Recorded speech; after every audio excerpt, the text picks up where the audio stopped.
Hey there berries, welcome to my 10.14 support tier list. Not a lot in this tier list has changed compared to the 10.13 one. So if you've already seen the 10.13 one, then not too much different. There's only a few changes in terms of the support role at the moment. But I did a couple of swaps in reflecting the previous patch as well. Hope these tier lists have been helping you out. I'm currently live streaming this on twitch.tv/Bizzleberry. Twitch chat's over there. And if anyone in Twitch chat has some questions, particularly once we get higher up the tier list, feel free to ask and I will try and pick a question up and answer it. So yeah, in case there's something I missed or something, you know, you think is outrageous, like how dare Malphite not be on the tier list because he's crap. But yeah, so we'll start at tier 5. Nothing really to add there. If you are new to the tier list, then maybe new to League for a while, Fiddlesticks is no longer support viable with the rework that he had. Apart from that, nothing too surprising. I know there's a few people that will like to think Nico can be a decent support, but Nico, no, don't do it. So we'll scroll up to tier 4. Got Maokai, Tarek, Brom, Zeref, Vel'Koz, Gragas, Vega, Shen, Poppy, Tom Kench, Brand, and Galio. Now the supports there that are more in the, you know, the usual supports that sometimes get picked up are Tarek, the Brom. You got the Tom Kench and the Brand there as well. Zeref as well has been moved down recently. There was a decent movement speed nerf on the Guardian, which affected the Tarek and the Brom, and the shield value got changed, so it's not as good as well. So Brom and Tarek are really rough to play right now. Zeref, there's just some better bit mages out there right now, particularly in the tier 1 area, so there's no real point to worry about Zeref anymore. And Vel'Koz just generally isn't that great. He's great mid, but in the support role, he's just generally not worth it. Brand has kind of just fallen behind still. Even if there's tanks on the enemy team, he's still not really worth picking up at all.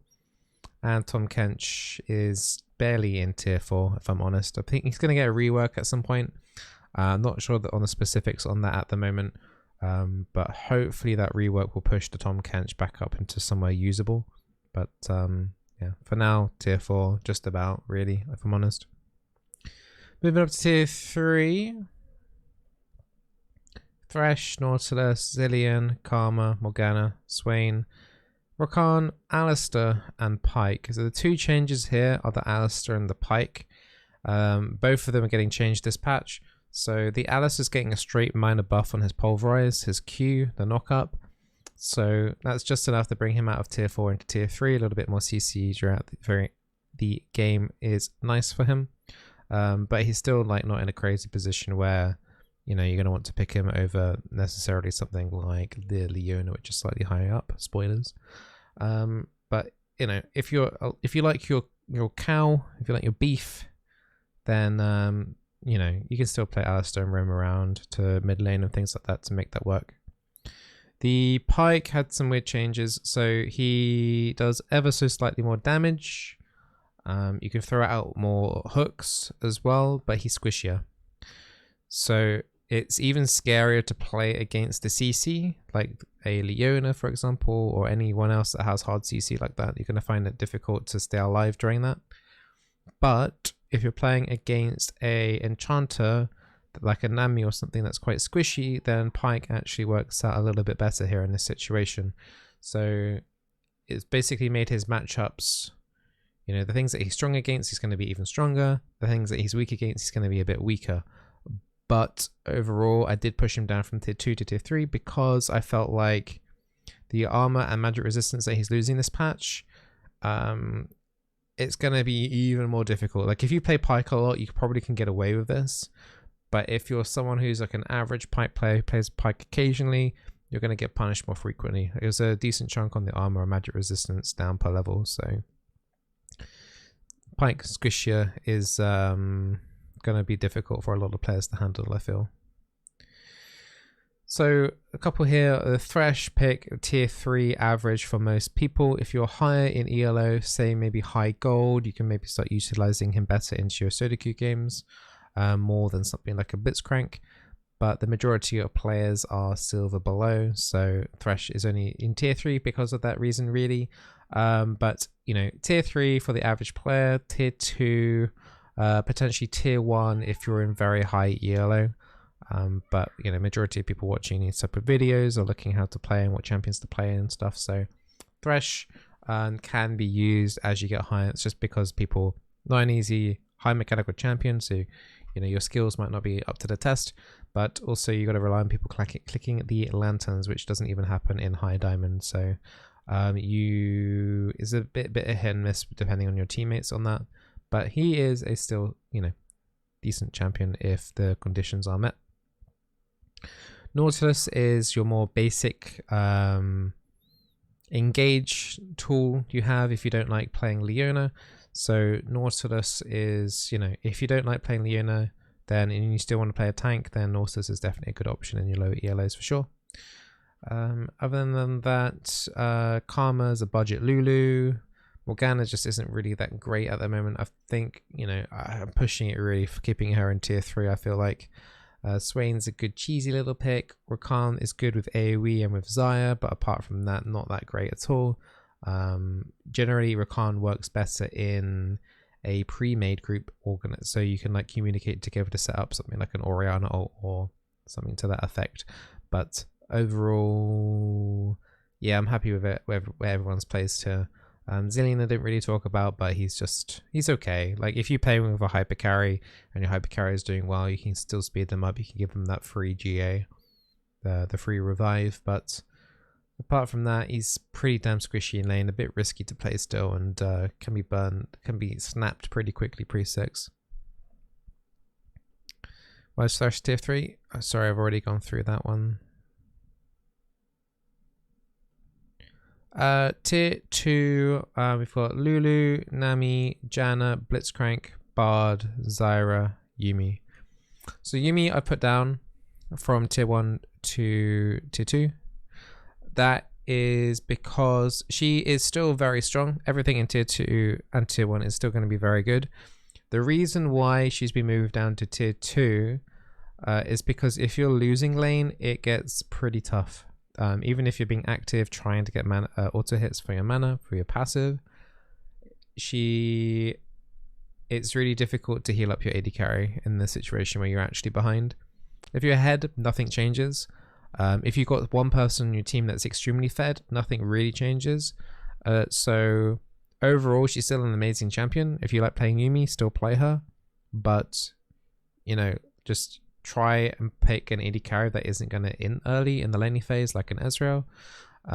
So that gives you the better chance of coming out of that laning phase without having to spam too many heals. That's like the main reason. That's like the main thing you need to think about when playing Yuumi. Like, how many heals are you likely to have to use? Lulu has been becoming, you know, one of those picks that has been popping up a lot more. If you're a duo with your AD carry that likes playing hyper carries, Lulu's the best pick probably here out of the entire tier list. In terms of actual solo queue though, it can be, you're just gambling a lot whether or not your AD carry is going to be good. So if you've got a hyper carry like a Vayne or a Kaiser or, you know, someone to that effect, then, you know, Lulu, and they play well, Lulu is going to get you a lot of value. Generally, Lulu gets you more value the higher ELO you are, because the AD carry is generally going to have better mechanics. So in lower ELO, you might find AD carries kind of suck, so you probably won't get as much use out of the Lulu, where in the high ELOs, you probably get more use out of her. Nami is a pretty good enchanter throughout all ELOs. Yeah, she's just a solid pick across the board. Janna's the same as well if you like disengaging. And Blitzcrank, you know, he's a pretty staple, annoying champion that, you know, not a lot of people have to deal with. Very good in the lower ELOs, maybe even tier 1 in like iron to silver, if I'm honest. But as you get higher, more and more people know how to deal with the Blitzcrank. Then it starts pushing it down to tier 2-ish, basically on average. Bard, tier 2, even in high yellow, I probably wouldn't push that to tier 1, but I think he's still potentially a very good champion for someone to play, potentially even solo carry games. So yeah, Bard is depending on your mechanics. So the high yellow you are, generally you're going to be able to make more use out of the Bard, whereas if you're probably in silver minus, then Bard would probably be more towards tier 3. Zyra is a very good mage. She's a very good mage, a lot of control, works well with the Yasuo with the knock-up. Not as high on the damage, although still pretty respectable, but you know, a lot of control there as well with all the slows and the knock-ups. Very good champion still. Helps a lot well with the dragon and the herald objectives as well. So moving up to tier 1, I don't think there is any questions in chat. Tier 1, with the Yuumi going down, I'll swap the Yuumi run with the Leona. She's by far, in my opinion, the strongest tank in the game at the moment, so I think she deserves that tier 1 spot. You got the AP Lux tier 1. If you're playing Enchanter Lux, she probably goes down to more like the tier 2. You've got Soraka, Senna, and Sona there in the tier 1 too. The two queens of enchanters at the moment. Soraka is maybe more, if you're not as good as your positioning, you won't get as punished as much with the Soraka, but the Sona has better late game team fights, so depending on what you need in the laning phase. So if you need something with more oomph early and not as much risk in the laning phase, then go Soraka. If your laning phase is pretty simple, then Sona will get you through, and then you got those really awesome team fights from a level 11 onwards with the Sona. Senna is a champion that is completely dependent on your mechanics again. So if you're really good and have AD carry experience, then she can be potentially tier 1 for you. If not, then she can easily drift into tier 3. So it's a very big spread here on the Senna between tier 1 and tier 3, probably the biggest one on the entire page. It's just completely dependent on your AD carry mechanics. But I could have maybe put her in tier 2 as well, but I think her potential is higher than something like a Bard. So I think just to like showcase that, that's why I put her in tier 1. But yeah, if you're good at AD carry, Senna's going to be a really good champion for you. If you're absolutely useless at AD carry and positioning and things like that, then Senna would be like really, really bad choice for you. Is that a Glacial Senna? Yeah, that's a Glacial Senna in tier 1. The AP Lux is probably my favorite thing in the entire tier list. I highly recommend it. Pure AP Lux going Ludens into something like a Zhonya's to get to that 45% cooldown reduction cap. Or you could do Death Cap if you're really popping off and you're being a bit greedy. Or you could do Void Staff as your second item. So yeah, Lux is by far my favorite right now. I think she's been doing really, really well in solo queue, at least for myself. I think most people know how to play Lux anyway, and you know that is viable for you at all ELOs. I think at the moment Lux is extremely strong in every single ELO in the game. So if you guys want, you know, a way to kind of like self kind of carry, do a lot of damage throughout the game, pop sniping off AD carries and assassins if they're not the ones targeting you, then Lux is a very good option at the moment. I'm pretty generally safe as well, even against, she's weak to hard engage, but I've definitely had games where playing against the Leona, for example, and binding the enemy AD carry as the Leona comes in, so the Leona's in there by herself and then you can then reposition after that. It's there are things you can do with the Lux depending on if you're good at landing bindings.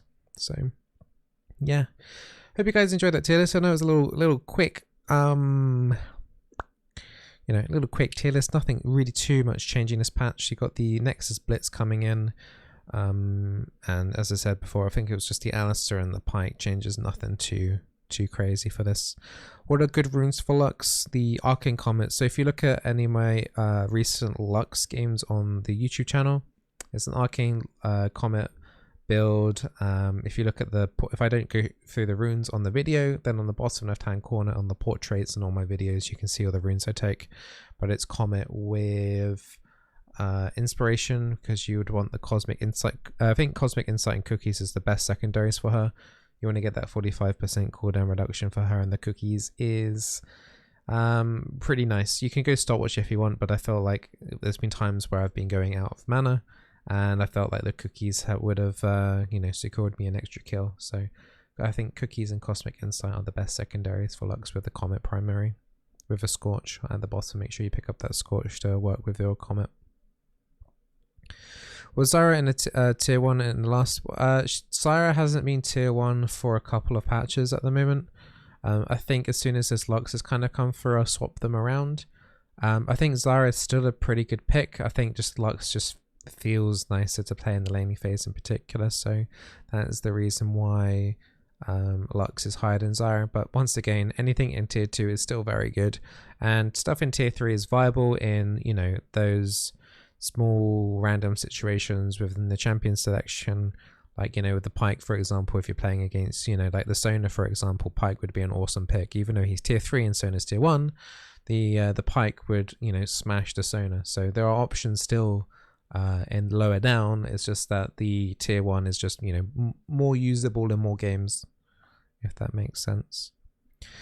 Well, I hope the tier list helps you out. Don't forget to follow on the YouTube channel. I've been uploading 3 videos every day recently, so I hope you guys like that. If you haven't checked it out already, I've got support guides for almost every support champion at the moment. I think we've done like 13 or something guides for all the different champions. I think we've done one for everyone in that tier 1 there, apart from maybe Sona.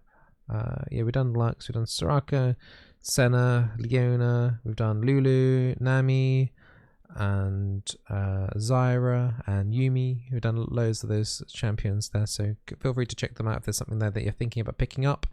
And yeah, as always, take care. I'll do another tier list in 2 weeks time for you guys, and yeah, take care. Nothing else to add. Bye.